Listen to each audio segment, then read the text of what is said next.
बिस्मिल्लाहिर्रहमानिर्रहीम। अस्सलाम वालेकुम। फ़िज़िक्स क्लास 10 में आज हम नया चैप्टर स्टार्ट करेंगे, यूनिट 16 इलेक्ट्रोमैग्नेटिज़्म।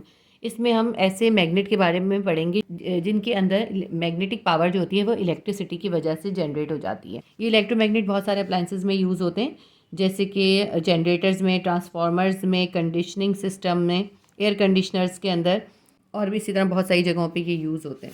हम स्टार्ट करेंगे इलेक्ट्रोमैग्नेटिक फ़ोर्स से।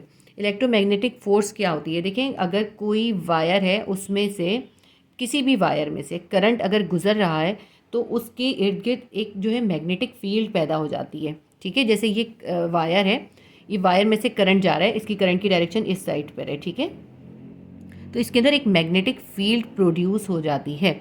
जब ऑब्जर्व किया गया कि एक कंडक्टिंग वायर जो होते हैं उनके इर्द गिर्द एक मैग्नेटिक फील्ड होती है, तो इसके लिए इन्होंने जो है हमें एक एक्सपेरिमेंट करके दिखाया है। इस एक्सपेरिमेंट के ज़रिए प्रूव करा है।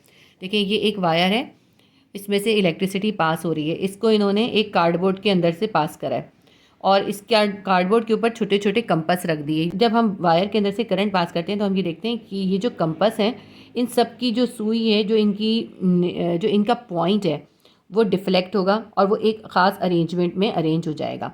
जैसे अगर करंट ऊपर की तरफ जा रहा है तो इसकी जो डायरेक्शन होगी वो कैसी होगी? एंटी क्लॉक हो जाएगी। इसके अंदर सारी जो इसकी पॉइंट करेगा, ये सब एक ही पॉइंट में कर रहा है। देखें, इसका पॉइंट इस तरफ है, इसका भी नीचे की तरफ, ये नीचे की तरफ, ये इस तरह।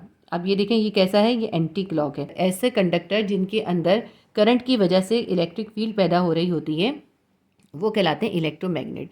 और ये जो इलेक्ट्रिक फील्ड पैदा हो रही है ना, इसकी डायरेक्शन किस तरह से हम फाइंड कर सकते हैं? इसकी डायरेक्शन का बहुत इजी तरीका है। कोई भी ऐसा कंडक्टर जिसमें से इलेक्ट्रिसिटी पास हो रही है और उसके अंदर जो है एक फील्ड पैदा हो रही है, उस कंडक्टर के अंदर फील्ड की डायरेक्शन हम बहुत ईजिली मालूम कर सकते हैं। उसके लिए हम ये मेथड यूज़ करते हैं। देखिए, ये कंडक्टर है और इसके अंदर सपोज करें ये जो इन्होंने पकड़ा है ये है एक कंडक्टर। ठीक है, और इसमें से इलेक्ट्रिसिटी जो है इस ऊपर की तरफ जा रही है। तो इसकी हम फाइंड कैसे करेंगे कि इसके अंदर मैग्नेटिक फील्ड किस डायरेक्शन में? इसको अपने राइट हैंड से ऐसे पकड़ेंगे। देखो, राइट हैंड से जब हमने पकड़ा तो ये हमारा थंब करंट की डायरेक्शन में करना है। बस ये थंब ऊपर की तरफ है, यानी करंट ऊपर की तरफ जा रहा है। तो हमारी अब ये उंगलियों की डायरेक्शन देखें, ये जो उंगलियों की डायरेक्शन है ये होगी हमारी मैग्नेटिक फील्ड की डायरेक्शन। ये करंट ऊपर की तरफ है तो मैग्नेटिक फील्ड की डायरेक्शन जो है इस तरफ है। ठीक है, इस तरफ है। ये देखें, इसके अंदर एरो शो कर रहा है, सब डायरेक्शन इस तरफ है। और ये कौन सी है? Anti clock. यानी कि अगर हमारा करंट की डायरेक्शन अपवर्ड है तो हमारी जो मैग्नेटिक फील्ड की डायरेक्शन, उस कंडक्टर के अंदर जो मैग्नेटिक फील्ड बन रही होगी उसकी डायरेक्शन जो होगी वो एंटी क्लॉक होगी। लेकिन अगर हमारा करंट जो है नीचे की तरफ फ्लो कर रहा है तो बिल्कुल इसका ऑपोजिट कर देंगे, उनकी डायरेक्शन है वो फिर क्लॉकवाइज हो जाएगी। ऐसे कंडक्टर में जिसमें से करंट फ्लो हो रहा है उसके अंदर जो मैग्नेटिक फील्ड बन रही है उनकी डायरेक्शन हम इस तरह फाइंड करते हैं। तो हमारा कॉन्सेप्ट ये क्लियर हुआ। कोई भी करंट कैरिंग कंडक्टर होता है उसके इर्द गिर्द एक मैग्नेटिक फील्ड पैदा हो जाती है। अब ये मैग्नेटिक फील्ड हमने कभी खुद से क्यों नहीं महसूस करी? जब हमारे तो इर्द गिर्द बहुत सारे वायर्स होते हैं, क्योंकि इसलिए नहीं फील करी कि उन वायर के ऊपर एक इंसुलेटर की कवरिंग की हुई होती है। जैसे कि मैं आपको ये दिखाती हूँ, जैसे ये वायर है, असल में तो वायर ये है, ठीक है, और ये इसके ऊपर इंसुलेटर की कवरिंग की हुई है। तो अगर हम सिर्फ ऐसा तार लें और इस तार के अंदर से करंट गुजर रहा हो तो हम इसके अंदर ये वाला एक्सपेरिमेंट करके ऑब्जर्व कर सकते हैं कि कोई भी करंट कैरिंग कंडक्टर जो होता है इसके इर्द गिर्द मैग्नेटिक फील्ड पैदा हो जाती है, क्योंकि इसके ऊपर एक देखिए इंसुलेटिंग शीट चढ़ी हुई है। इसकी वजह से, इस इंसुलेटिंग शीट की वजह से जो इसकी मैग्नेटिक फील्ड है वो हमको फील नहीं होती। किसी करंट कैरिंग कंडक्टर के अंदर मैग्नेटिक फील्ड की डायरेक्शन को इन्होंने हमें इस एग्जाम्पल से भी एक्सप्लेन किया है। आप ये देखें, ये इन्होंने कंडक्टर बनाया है, ये पूरा तार नहीं दिखाया, तार का लास्ट पॉइंट दिखाया है। जैसे कि अगर सपोज़ करें ये कंडक्टर है, सपोज़ करें इसको कि ये कंडक्टर है, तो ये इस तरह दिखाया है। इन्होंने कहा है कि ये जो करंट का फ्लो है वो किस डायरेक्शन में है? हमारी ओन डायरेक्शन में, हमारी डायरेक्शन में। ठीक है, तो मैंने अपनी तरफ पॉइंट कर लिया, तो ये डॉट का मतलब है कि इसका ये सिम्त है। तो अगर इसका करंट हमारी ओन डायरेक्शन में आ रहा है तो इसमें मैग्नेटिक फील्ड की डायरेक्शन क्या होगी? राइट हैंड रूल से हम देखेंगे तो देखें ऐसे, अगर हमारे ओन डायरेक्शन में है तो करंट की डायरेक्शन क्या है? Anti clock. ठीक है, तो अगर ये हमारी ओन डायरेक्शन में करंट आ रहा है तो इसमें जो मैग्नेटिक फील्ड की डायरेक्शन कैसी होगी? Anti clock. देखें, इसी तरह इस तरफ दिखाई है। लेकिन इसका फिर नीचे जो इन्होंने क्रॉस दिखाया, इन्होंने कहा अगर करंट की डायरेक्शन जो है हमारे ऑपोजिट है, यानी कि इसको ऑपोजिट कर दें तो समझिए ये बैक साइड जो है इसका क्रॉस है, तो अब करंट जो जा रहा है इस साइड, इस तरफ जा रहा है। अगर करंट जो है हमारे से दूर जा रहा है तो फिर अब जो है इसमें जो मैग्नेटिक फील्ड है उसकी डायरेक्शन क्या होगी? वो हो जाएगी अब क्लॉकवाइज। तो बस इसमें इस एग्जांपल में इन्होंने यही एक्सप्लेन करा है। इसके बाद हम नेक्स्ट टॉपिक देखते हैं। इसमें ये बताते हैं कि जब चार्ज रेस्ट की कंडीशन में होते हैं तो उनके ऊपर दोनों इलेक्ट्रोस्टैटिक फोर्सेस होती हैं। कौन सी? अट्रैक्शन की और रिपल्जन की। लेकिन जब कोई एक चार्ज, आइसोलेटेड चार्ज, किसी इलेक्ट्रिक फील्ड के अंदर मूव कर रहा होता है तो उसके अंदर इलेक्ट्रिक भी और मैग्नेटिक दोनों फील्ड्स पैदा होती हैं। ठीक है, उस चार्ज के अंदर मैग्नेटिक फील्ड भी होती है और इलेक्ट्रिक फील्ड भी होती है। लेकिन इलेक्ट्रिक करंट जो होता है किसी कंडक्टर में से जब गुजर रहा हो, जैसे यहाँ कंडक्टर है, इसमें से करंट गुजर रहा है, तो उसके अंदर सिर्फ मैग्नेटिक फील्ड होती है, उसके अंदर इलेक्ट्रिक फील्ड नहीं होती। उसकी रीज़न क्या है? उसकी रीज़न ये है कि जो इलेक्ट्रिक फील्ड होती है उसके अंदर मूविंग इलेक्ट्रॉन होते हैं। तो मूविंग इलेक्ट्रॉन जो होते हैं वो उस कंडक्टर के प्रोटॉन के साथ न्यूट्रलाइज हो जाते हैं, इसलिए जो इलेक्ट्रिक फील्ड होती है वो तो ख़त्म हो जाती है, वो नहीं रहती। लेकिन उस कंडक्टर के इर्द गिर्द जो होती है मैग्नेटिक फील्ड होती है। अब उस मैग्नेटिक फील्ड की पावर क्या होती है वो हम किस तरह फाइंड कर सकते हैं? उसके लिए जो है एक छोटी सी डेरिवेशन है। तो अब हम सपोज करते हैं कि एक पार्टिकल है, उसके ऊपर चार्ज क्यू है और वो v स्पीड के साथ मूव कर रहा है किसी मैग्नेटिक फील्ड के अंदर। मैग्नेटिक फील्ड को किससे हमने जाहिर करा है? b से। तो जो एंगल होगा b और v के दरमियान, यानी उसकी वेलोसिटी, उस चार्ज की वेलोसिटी और मैग्नेटिक फील्ड के दरमियान जो एंगल होगा वो होगा थीटा। इसको मैं ड्राइव करके दिखाती हूँ आपको। हम सपोज करते हैं कि एक चार्ज है, उसका वो है q, वो मूव कर रहा है v वेलोसिटी के साथ और एक मैग्नेटिक फील्ड या मैग्नेटिक इंडक्शन जो है b उसके अंदर। तो ये जो इसकी वेलोसिटी है, चार्ज की वेलोसिटी और मैग्नेटिक इंडक्शन के दरमियान जो एंगल होगा वो होगा थीटा। तो ये जो ये चार्ज अपने ऊपर जो फोर्स फील करेगा वो फोर्स डायरेक्टली प्रोपोर्शन होगी उसकी वेलोसिटी के और उसके चार्ज के। ठीक है, सबसे पहले किसके डायरेक्टली प्रोपोर्शन होगी? इसके चार्ज के। और ये फोर्स डायरेक्टली प्रोपोर्शन होगी वेलोसिटी के भी, यानी कि अगर चार्ज ज़्यादा होगा तो वो फोर्स भी ज़्यादा होगी और वेलोसिटी ज़्यादा होगी चार्ज की तो ये फोर्स भी ज़्यादा होगी। उसके अलावा ये फोर्स F जो है ये परपेंडिकुलर होगी V एंड B के, यानी F जो होगी वो B और V के जो है परपेंडिकुलर होगी। तो इसको हम कंबाइन करके लिखेंगे, F will be directly proportion to Q V multiply by B। इन सब के ये डायरेक्टली प्रोपोर्शन होगी। इसको अगर हम इक्वल का साइन कर देते हैं, F will be equals to Q V multiply by B। अब B को यहाँ अकेला कर दें, क्यू वी यहाँ मल्टीप्लाई हो रहा है, F के पास जाके डिवाइड हो गया। तो B किसके बराबर होगा? B बराबर होगा force divided by charge multiply by velocity, और इसके दरमियान जो है साइन थीटा आएगा। मैंने आपको बताया ना, इनके दरमियान ये परपेंडिकुलर एंगल होगा। अगर हम इसकी यूनिट बनाएं तो फोर्स का होता है न्यूटन, ठीक है, और नीचे चार्ज का होता है कूलोम, कूलोम लिखते हैं। वेलोसिटी का होता है मीटर पर सेकेंड। ठीक है, तो ये बन गई हमारी मीटर पर सेकेंड से, ये हमारी बन गई इसकी यूनिट। इसको कहते हैं 1 टेस्ला। ये पूरी इक्वेशन मैंने आपको समझा दी। ये यहाँ से है सपोज से लेके, suppose a particle carrying charge q is project with the speed v into magnetic field due to the which a force is produce which act upon the particle. Suppose करें कि एक पार्टिकल है जिसके ऊपर charge q है और उसकी speed जो है v है और वो मैग्नेटिक फील्ड b के अंदर, मैग्नेटिक फील्ड का नाम दिया है b, उसके अंदर मूव कर रहा है और such that the angle between b and v is theta. और ये जो b है यानी मैग्नेटिक इंडक्शन है इसका और उसकी चार्ज की वेलोसिटी के दरमियान जो है थीटा एंगल है। The magnetic field of the charge particle interact with the magnetic field of the magnet in which it is sent. तो ये जो एक देखें, एक पार्टिकल के ऊपर वैसे ही एक मैग्नेटिक फील्ड है और उसको एक और मैग्नेटिक फील्ड के अंदर रख दिया। जब उसको एक और मैग्नेटिक फील्ड के अंदर रख दिया तो वो एक फोर्स फील करेगा। वो फोर्स हम कैसे निकालेंगे और वो फोर्स कितनी होगी? The force F acting on the particle is directly proportion to the charge Q। ये फोर्स कितनी होगी? जितना चार्ज पार्टिकल के ऊपर जितना चार्ज यानी Q होगा उतनी ही ये फोर्स ज़्यादा होगी। The force acting on the particle is directly proportion to the velocity. ये फोर्स जो है उस पार्टिकल की वेलोसिटी के भी डायरेक्टली प्रोपोर्शन होगी। और वेलोसिटी ज़्यादा होगी तो वो फोर्स भी ज़्यादा होगी, चार्ज ज़्यादा होगा तो वो फोर्स भी ज़्यादा होगी। थर्ड पॉइंट क्या है? The force F is directly perpendicular to the plane containing V and B। तो जिस प्लेन के ऊपर ये V और B है यानी कि ये मैग्नेटिक फील्ड है और उस चार्ज की वेलोसिटी है, ये दोनों परपेंडिकुलर होंगे। ठीक है, यानी इनके दरमियान 90 का एंगल होगा। अब इन सबको हमने कंबाइन कर दिया। F जो था वो Q के भी डायरेक्टली प्रोपोर्शन था, V के भी डायरेक्टली प्रोपोर्शन था और B के भी था। तो इन सबको कंबाइन करके लिख दिया, F will be equals to Q V multiply by B। अब इसमें अगर हम B को सेपरेट कर लेते हैं, क्यू वी जो है B के साथ मल्टीप्लाई हो रहा है, B को सेपरेट कर लेते हैं, क्यू वी को हम F के पास ले जाते हैं, यहाँ मल्टीप्लाई हो रहा है F के पास जाके डिवाइड हो जाएगा। क्या बन जाएगा? B will be equals to F upon Q V sine theta. F क्या है, न्यूटन है, क्यू क्या है, हमारा कोलोम्ब है, वी हमारी है मीटर पर सेकेंड। ये जो साइन थीटा है ना, ये 90 का एंगल है, इस वजह से साइन थीटा लिखा गया है। एफ हमारा न्यूटन है, क्यू का कोलोम्ब है और वी का होता है मीटर पर सेकेंड। न्यूटन पर कोलोम्ब मल्टीप्लाई बाय मीटर पर सेकेंड, तो इसको टोटल जब हम कहते हैं ये कहलाता है 1 टेस्ला। इसको हम पढ़ते हैं 1 टेस्ला। उसके बाद हम पढ़ेंगे परमानेंट मैग्नेट कैसे होते हैं, उनकी मैग्नेटिक फील्ड कैसी होती है। परमानेंट मैग्नेट जो होते हैं उनके अंदर एक नॉर्थ पोल होता है, एक साउथ पोल होता है।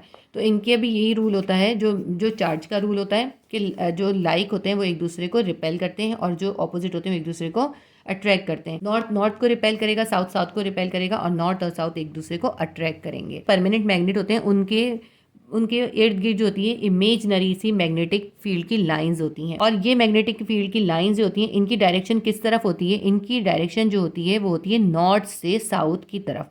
ये देखिए नॉर्थ से निकल के सब साउथ की तरफ आ रही हैं, ठीक है। मैग्नेटिक फील्ड की डायरेक्शन किसी परमानेंट मैग्नेट के अंदर नॉर्थ से साउथ की तरफ होती है। और अगर हम इसके अंदर कहें कि बार के अंदर जो है मैग्नेटिक फील्ड कैसी है, बार के अंदर मैग्नेटिक फील्ड जो होती है वो ज़ीरो होती है। किसी भी मैग्नेट के बाहर की जो मैग्नेटिक फील्ड होती है वो होती है नॉर्थ से साउथ की तरफ।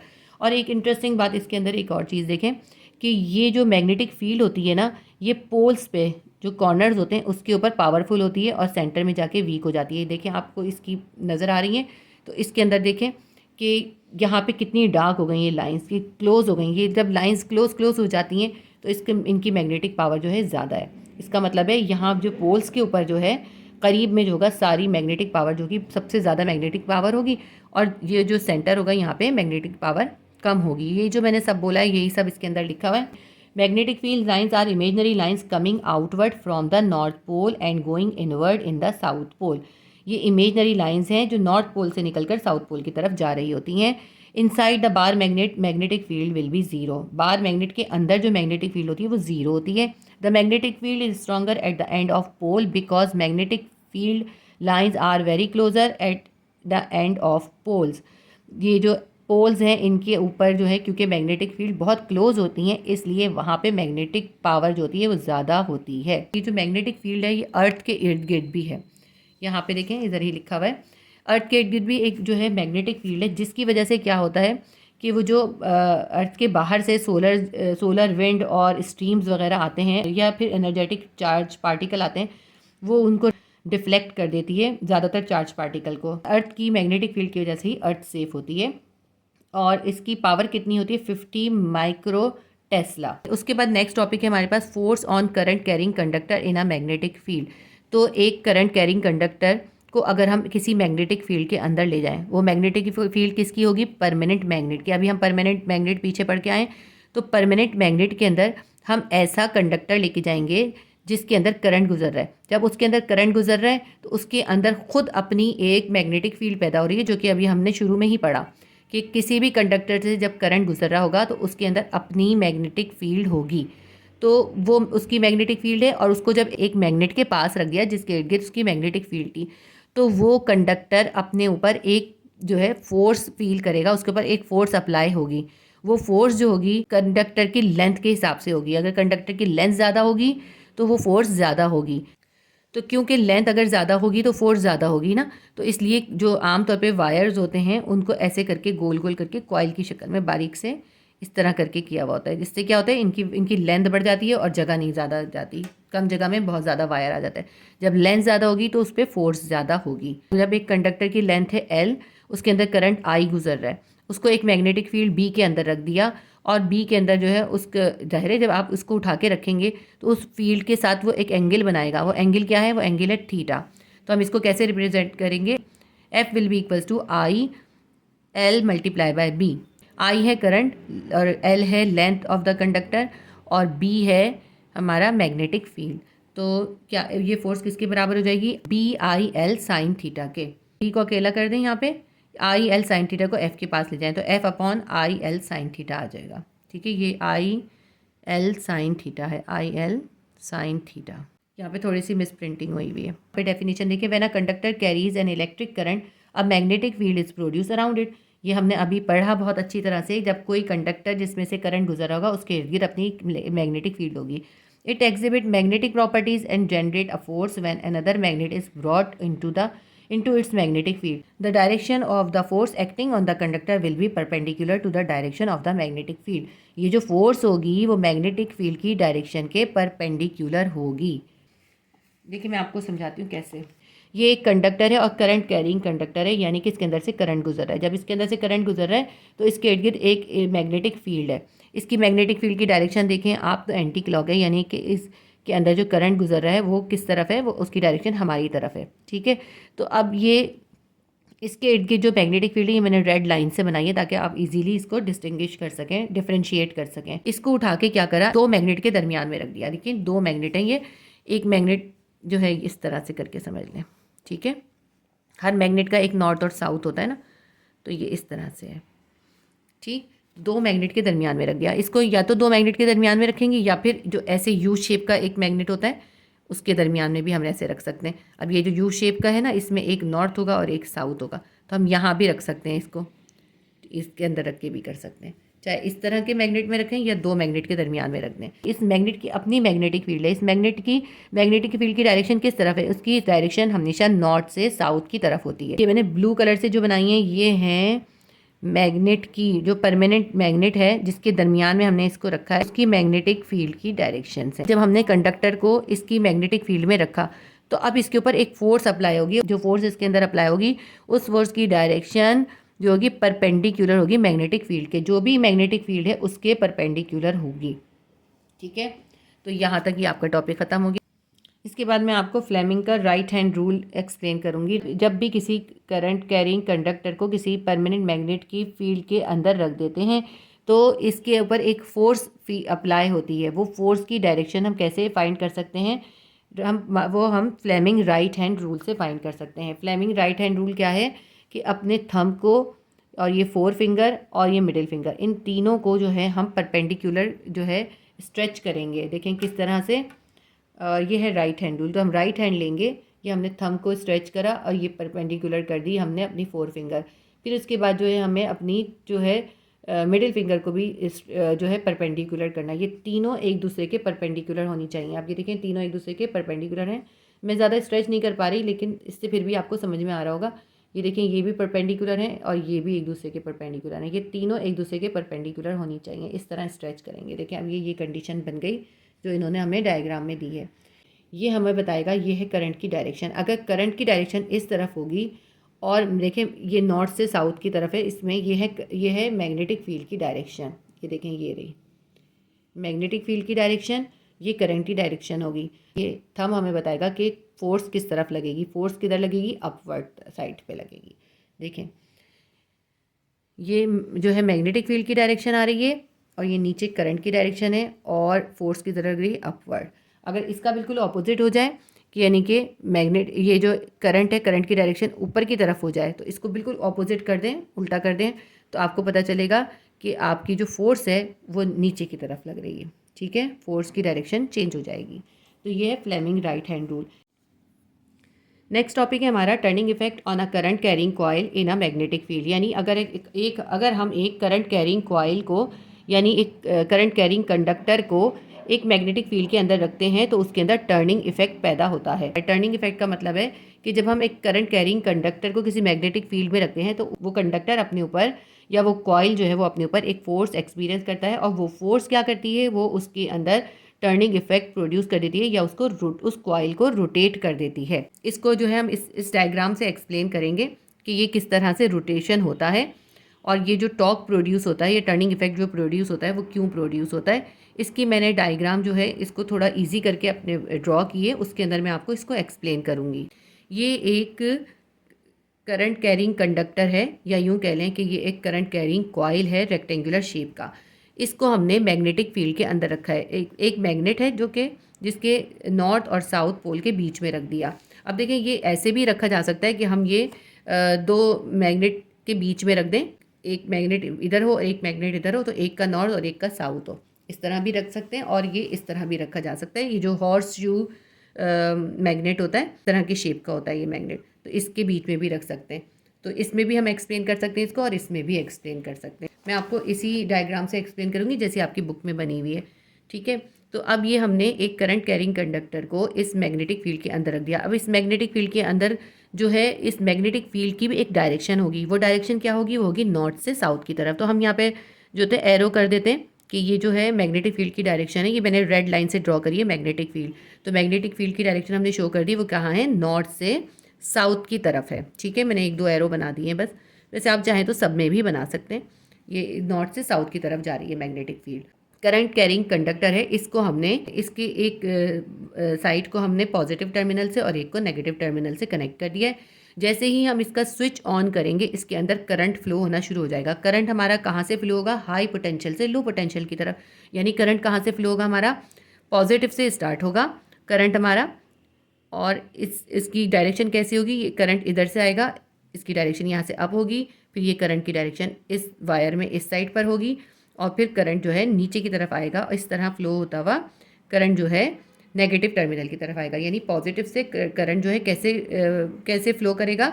इस तरह से फ्लो करेगा। ठीक है, ये जो हमारा करंट कैरिंग कॉइल है, इसके 4 साइड हमें दिखाई दे रहे हैं।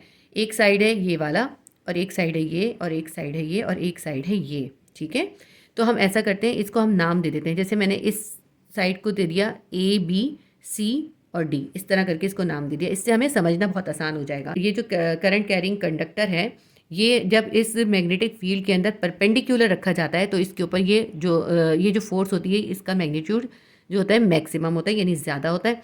लेकिन अगर यही करंट कैरिंग कंडक्टर इस किसी मैग्नेटिक फील्ड के अंदर पैरेलल रख दिया जाए, उस मैग्नेटिक फील्ड की लाइंस के पैरेलल रख दिया जाए, अगर हम इसको इस तरह रख देते तो इसके अंदर करंट नहीं होता। ठीक है, तो करंट कैरिंग कंडक्टर को हम मैग्नेटिक फील्ड के अंदर परपेंडिकुलरली प्लेस करते हैं। जो AB साइड है, AB साइड में करंट की डायरेक्शन है ऊपर की तरफ।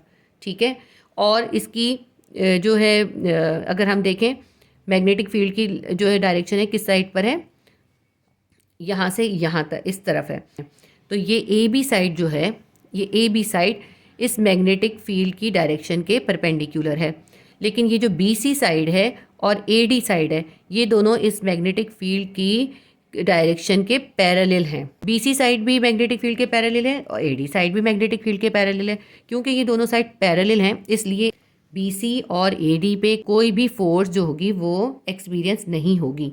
तो सारी फोर्स कहाँ एक्सपीरियंस होगी? वो होगी AB और CD पे, क्योंकि ये AB और CD साइड जो हैं ये मैग्नेटिक फील्ड की लाइंस की डायरेक्शन के परपेंडिकुलर हैं। तो ये कंडक्टर AB और CD पर ही सिर्फ फोर्स एक्सपीरियंस करेगा। इन दोनों साइड्स पे ये जो फोर्स होगी किस डायरेक्शन में होगी, इसको फाइंड करने के लिए हम फ्लेमिंग का लेफ्ट हैंड रूल भी यूज़ कर सकते हैं और राइट हैंड स्लैप भी यूज़ कर सकते हैं। राइट हैंड स्लैप में क्या करते हैं कि हमारी जो ये फिंगर्स होती हैं, इन फिंगर्स की डायरेक्शन जो होती है हम इन मैग्नेटिक फील्ड की डायरेक्शन में स्प्रेड कर लेते हैं।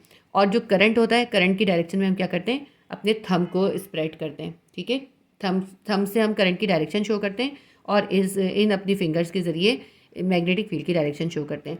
तो फिर अब फोर्स की डायरेक्शन हमें कैसे पता चलेगी? फोर्स की डायरेक्शन जहाँ ये हमारी जो पाम है ना, पाम का साइड जिस तरफ होगा वो फोर्स की डायरेक्शन होगी। यानी अगर ये सामने आ रही है, इसका मतलब फोर्स जो है बाहर की तरफ है, आउटवर्ड है। और अगर ये अंदर की तरफ आ रही है तो इसका मतलब है इनवर्ड है फोर्स। राइट हैंड स्लैब को अगर हम AB साइड पे ट्राई करके देखते हैं, इसमें मैग्नेटिक फील्ड की डायरेक्शन किस तरफ है? इस तरफ है। तो हम इस तरह रखेंगे अपनी, ठीक है, ये हमने रख ली अपनी फिंगर्स को। और करंट किस तरफ है? करंट ऊपर की तरफ है। तो ये हमारा बिल्कुल सही हो गया। तो अब ये देखिए कि हमारी पाम किस साइड पर है? हमारी पाम आ रही है इनर साइड पे, यहाँ इनर साइड पे आ रही है, बाहर की तरफ नहीं आ रही।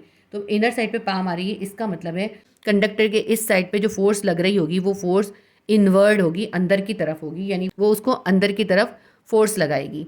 ठीक है, इसका यहाँ पे कौन सी होगी? इनवर्ड होगी, इनर साइड पे होगी। बिल्कुल इसी तरह हम DC की साइड के ऊपर भी अपने हाथ को इस तरह करके देख सकते हैं, या फिर फ्लेमिंग के लेफ्ट हैंड रूल से देख लें। फ्लेमिंग के राइट हैंड रूल करें या लेफ्ट हैंड रूल करें, उसमें हम सिर्फ अपनी 3 फिंगर्स को यूज़ करते हैं। एक हम अपना थंब यूज़ करते हैं, एक हम अपनी 4 फिंगर यूज़ करते हैं, और एक अपनी हम मिडिल फिंगर यूज़ करते हैं। मिडिल फिंगर जो होती है हमेशा करंट की डायरेक्शन में होती है, और ये जो 4 फिंगर होती है इसको हम हमेशा जो है मैग्नेटिक फील्ड की डायरेक्शन में रखते हैं, और थंब को जो होता है वो हमें फोर्स की डायरेक्शन बताता है। तो अब अगर हम इस DC की साइड के ऊपर हम अपने लेफ्ट हैंड रूल के ज़रिए मालूम करें, तो देखें ये हमारी शो कर रही है किस चीज़ को? मैग्नेटिक फील्ड की डायरेक्शन को, और करंट की डायरेक्शन को ये शो कर रहा है हमारा। ठीक है, तो अब देखें फोर्स की डायरेक्शन किस तरफ आ रही है? फोर्स की डायरेक्शन आ रही है बाहर की तरफ। ठीक है, क्योंकि हमने इन तीनों फिंगर्स को जो होता है 90 के एंगल्स पे जो होता है टर्न करना होता है। ये देखिए 90 के एंगल्स आ रहे हैं, ये हमारी जो है मैग्नेटिक फील्ड को शो कर रही है और ये करंट की डायरेक्शन नीचे की तरफ शो कर रही है। जब करंट की डायरेक्शन नीचे है तो फोर्स जो है बाहर की तरफ है। तो यहाँ पे फोर्स किस तरफ लग रही है, आउटवर्ड लग रही है, ठीक है, आउटवर्ड ऑफ द प्लेन, जो भी प्लेन है, जो भी जगह है उससे बाहर की तरफ है। इस तरफ फोर्स बाहर की तरफ है और इस तरफ फोर्स जो है अंदर की तरफ है। इस पे अब दो फोर्स हो गई, एक आउटवर्ड और एक इनवर्ड। आपने पढ़ा है ना 9th क्लास के अंदर कपल के बारे में। कपल क्या होती है, दो फोर्स हों जो इक्वल मैग्नीट्यूड के हों मगर उनकी डायरेक्शन ऑपोजिट हो तो वो कहलाती है कपल। तो जब भी किसी बॉडी के ऊपर कपल अप्लाई होता है, कोई कपल की फोर्स लगती है, तो वो क्या करती है, उस बॉडी को रोटेट कर देती है या उसके अंदर टर्निंग इफेक्ट पैदा कर देती है। उस टर्निंग इफेक्ट को हम कहते हैं टॉर्क। तो अब क्या होगा, इसके ऊपर भी दो फोर्सेस लग रही हैं, एक आउटवर्ड है और एक इनवर्ड है। तो आउटवर्ड जो है उसको बाहर की तरफ पुश करेगी, इनवर्ड उसको अंदर की तरफ पुश करेगी, जिससे क्या होगा, ये जो कॉइल है ये ऐसे करके रोटेट हो जाएगा, इस तरह करके रोटेट हो जाएगा। सपोज करें ये जो स्केल है हमारा, ये कॉइल है, तो इस पे एक फोर्स ने बाहर की तरफ इसको पुश करा, एक ने अंदर की तरफ करा। इससे क्या हुआ, ये देखें, ये ऐसे करके ये कॉइल जो है रोटेट हो जाएगा, इसके अंदर टर्निंग इफेक्ट पैदा हो गया। तो जब भी दो फोर्सेस डिफरेंट डायरेक्शन में किसी चीज़ के ऊपर अप्लाई होती हैं तो वो उसके अंदर टर्निंग इफेक्ट या उसके अंदर रोटेशन या टर्निंग इफेक्ट पैदा कर देती हैं, जिसको हम कहते हैं टॉर्क। तो ये हमने एक्सप्लेन कर दिया कि किसी करंट कैरिंग कॉइल को अगर हम मैग्नेटिक फील्ड में रखें तो उसके अंदर रोटेशन कैसे पैदा होता है। और इसी कॉन्सेप्ट को यूज़ करते हुए जो है डीसी मोटर और जो है मैग्नेटिक कॉइल गैल्वेनोमीटर बनाए जाते हैं। पेज नंबर 139 से हम पढ़ते हैं, turning effect on a current carrying coil in a magnetic field. When a current passes through the coil, equal and opposite parallel forces act respectively on the sides of the coil beside the poles of the permanent magnet. तो जब कोई current carrying coil किसी permanent magnet की field के अंदर, permanent magnet की magnetic field के अंदर रख दिया जाता है तो उसके ऊपर दो ऑपोजिट पैरेलल फोर्सेस एक्ट करती हैं। This pair of forces produce a turning effect to rotate the coil until it is stopped by the control spring. ये जो फोर्सेस का पेयर होता है ये उस कॉइल के अंदर टर्निंग इफेक्ट या रोटेशन पैदा कर देता है और वो उस वक्त तक रोटेट होता रहता है जब तक कि उसको किसी कंट्रोल स्प्रिंग के जरिए रोका ना जाए। करंट कैरिंग कॉइल जो है अगर उसको मैग्नेटिक फील्ड में रख दें तो वो अपने ऊपर एक जो है एक्सपीरियंस करता है, किसकी, एक एक्सपीरियंस करता है टॉर्क को, which is a cross product of the magnetic movement and field vector, जो कि एक क्रॉस प्रोडक्ट होती है किसकी, मैग्नेटिक मूवमेंट की और फील्ड वेक्टर की। The torque is maximum when the dipole movement is perpendicular to the field. और ये बहुत सिंपल सी बात है, ये जो टॉर्क है ये जो है ज़्यादा से ज़्यादा किस वक्त होगा, जिस वक्त वो जो करंट की मूवमेंट है वो परपेंडिकुलर होगी फील्ड के, and zero when it's parallel और anti parallel to the field. और अगर यही कंडक्टर फील्ड के पैरेलल होगा या एंटी पैरेलल होगा तो वो उसके अंदर टॉर्क जो होगा वो ज़ीरो होगा। When an electric current is pass through a coil placed in a magnetic field, अगर किसी कॉइल के अंदर से इलेक्ट्रिक करंट पास कर रहे हों और उसको हम मैग्नेटिक फील्ड में रख दें with its plane parallel to the field, और उसको फील्ड में पैरेलल रखेंगे, इट एक्सपीरियंस अ टॉर्क, तो उसमें एक वो उसके ऊपर एक टॉर्क एक्सपीरियंस करेगा। Thus this rectangular coil tends to rotate in the magnetic field, और ये जो रेक्टेंगुलर कॉइल है मैग्नेटिक फील्ड के अंदर रोटेट करेगा एंड इट सफ़र टॉर्क, और इसके अंदर टॉर्क पैदा होगा। This torque is equals to BIAN cos alpha.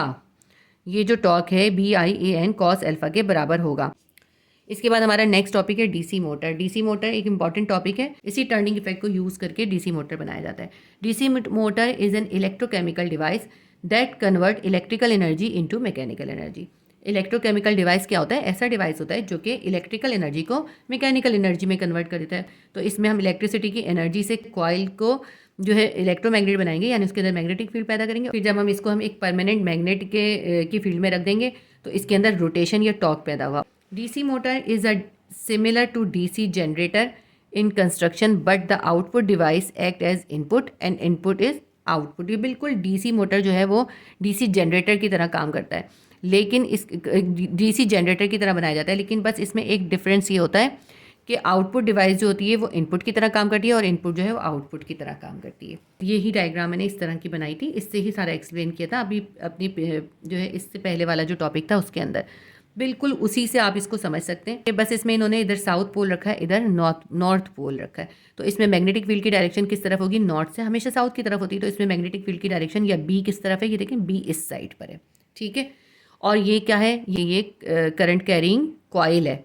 देखिए ये इसमें सिंगल तार यूज़ नहीं होता क्योंकि इसमें फोर्स से ही टर्निंग इफेक्ट होगा, उस मैकेनिकल एनर्जी को तो हमने यूज़ करना है ना, तो हमें ये फोर्स ज़्यादा चाहिए। इस फोर्स को बढ़ाने का तरीका क्या है, कंडक्टर जो ये फोर्स एक्सपीरियंस करता है ये डिपेंड करती है इसकी लेंथ के ऊपर, ठीक, और इस करंट के ऊपर। तो करंट के हम क्वांटिटी बढ़ा दें तो उससे क्या होगा, इसकी जो होगा इसकी मैकेनिकल एनर्जी ज़्यादा प्रोड्यूस होगी। या फिर हम क्या करें, इस कॉइल की लेंथ बढ़ा दें। अब लेंथ तो इसमें हम बहुत बड़ी तो नहीं कर सकते ना, तो इसको बढ़ाते किस तरह है, इसको बारीक बारीक बहुत सारे जो है तारों को इस तरह करके, ये एक नहीं होता, ये बहुत सारे तार होते हैं, इस तरह करके बहुत सारे तार होंगे। अगर आप कभी इस तरह का कुछ देखेंगे ना, उसके अंदर बहुत बारीक बारीक बारीक बारीक बहुत सारे तार होते हैं, इसीलिए हम कहते हैं करंट कैरिंग कॉइल। यहाँ पे हमने इसीलिए ये वर्ड यूज़ करा है क्योंकि ये सिंगल तार नहीं है।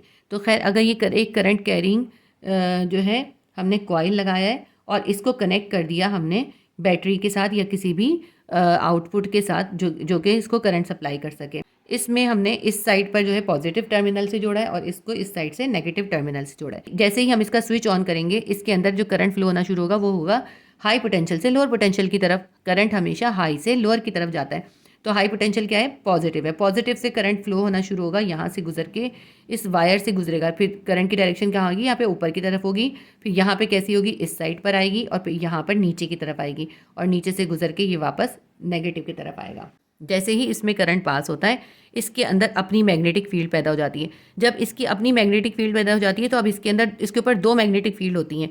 एक तो ये जो है ये जो मैग्नेट है हमारा परमानेंट मैग्नेट, इसकी मैग्नेटिक फील्ड के अंदर इसको रखा है वो है, और दूसरी इसकी अपनी मैग्नेटिक फील्ड प्रोड्यूस हो गई जिसकी वजह से एक फोर्स इसके ऊपर अप्लाई होगी। और ये जो फोर्स इसके ऊपर ये फील करेगा या इस पर जो इसके ऊपर एक्ट करेगी, वो फोर्स जो है उन साइड पे होगी जो इस मैग्नेटिक फील्ड के परपेंडिकुलर होंगे। अब देखें इसके ये वाला साइड और ये वाला साइड, ये दोनों साइड जो है इसके फील्ड के परपेंडिकुलर नहीं है, पैरेलल है। तो इन दोनों साइड पे ये फोर्स एक्सपीरियंस नहीं करेगा। ये फोर्स जो होगी कॉइल के सिर्फ इन दोनों साइड पे एक्ट करेगी, इन दोनों साइड पे एक्ट नहीं करेगी। इसकी वजह यह है कि ये दोनों साइड जो है इस मैग्नेटिक फील्ड की डायरेक्शन के पैरेलल हैं। अब ये इन दोनों साइड पे फोर्स एक्ट कर रही है, इसके अंदर जो है एक फोर्स जो होगी यहाँ पे अंदर के साइड पे लग रही होगी और एक बाहर के साइड पे लग रही होगी, जिसकी वजह से ऐसे करके रोटेट करेगा, ठीक है, ये इस तरह करके रोटेट करेगा। Turning effect on DC motor coil. A current carrying coil in a magnetic field experience a turning effect. एक करंट कैरिंग कॉइल को अगर हम मैग्नेटिक फील्ड में रख दें तो उसके अंदर टर्निंग इफेक्ट पैदा होता है। A rectangular coil ABCD carries a current in the magnetic field between two magnets. दो मैग्नेट्स हैं ना, ये दोनों मैग्नेट्स के दरमियान में रखा है इसको, ये है रेक्टेंगुलर कॉइल, ठीक। इसको जो है ना यहाँ पे इन्होंने ड्रॉ करके दिखाया और ABCD इसका नाम दिया है। यहाँ नहीं लिखा, यहाँ लिखा है ABCD, जिस तरह मैंने ड्रॉ किया था ना उसी तरह से। Side BC and DA carry current with direction parallel to the magnetic field. तो वही बात जो मैं अभी आपको समझा रही हूँ, सब वही लिखा हुआ है कि ये साइड जो है ये वाला BC और AD, ठीक है, BC और AD, इनके ऊपर कोई फोर्स एग्जर्ट नहीं होगी क्योंकि ये पैरेलल है मैग्नेटिक फील्ड के। उसके बाद देखें, the side AB next to the south pole experience a force. The direction of the force can be determined by using Fleming left hand rule और right hand slap rule. South pole के साथ जो है AB side है, AB side जो है force experience करेगा क्योंकि ये AB साइड जो है मैग्नेटिक फील्ड की डायरेक्शन के पैरेलल है। और इसमें हम इस फोर्स की direction Fleming left hand rule या फिर राइट हैंड स्लैप के ज़रिए मालूम कर सकते हैं। इसी तरह साइड CD जो है जो नॉर्थ के साथ है, ये भी क्योंकि मैग्नेटिक फील्ड की लाइंस के पैरेलल है, इसलिए इसके ऊपर भी एक फोर्स जो होगी एक्ट करेगी। The side CD experience a force that act in the opposite direction. एक ऑपोजिट डायरेक्शन की फोर्स इस पर एक्ट करेगी। The two forces acting in opposite direction on the two side of the coil form a couple. क्योंकि दोनों forces जो हैं वो ऑपोजिट डायरेक्शन में है, इसलिए वो एक कपल फॉर्म करेंगी and produce a turning effect on the coil, और कॉइल को टर्न कर देंगी। The forces are produce when the magnetic field due to the current in the coil combine. ये कब होगा, जब मैग्नेटिक फील्ड और करंट कॉइल का करंट जो होगा वो कंबाइन होगा। अगर हम करंट पास नहीं करेंगे तो ऐसा कुछ भी नहीं होगा, या अगर मैग्नेटिक फील्ड नहीं होगी तो और करंट पास होता रहेगा तब भी ऐसा कुछ नहीं होगा। तो ये दोनों चीज़ें जो हैं, कौन सी दोनों चीज़ें हैं? एक तो कॉइल के अंदर करंट का फ्लो होना, ताकि कॉइल के अंदर जब करंट फ्लो होगा तभी तो उसकी अपनी एक मैग्नेटिक फील्ड बनेगी, और दूसरा जो परमानेंट मैग्नेट है उसकी मैग्नेटिक फील्ड होना। इन दोनों का जब कॉम्बिनेशन होगा तभी ये टर्निंग इफेक्ट प्रोड्यूस होगा। Two important application of the turning effect of a current carrying coil in a magnetic field are the direct current motor and a moving coil galvanometer. Turning effect of current carrying coil की जो हमारे पास दो application है, important application है, वो कौन सी हैं, कहाँ कहाँ ये अप्लाई किया जाता है? करंट डीसी मोटर के अंदर और मूविंग कॉइल गैल्वेनोमीटर के अंदर। ये आपका यहाँ पे टॉपिक कंप्लीट हो गया।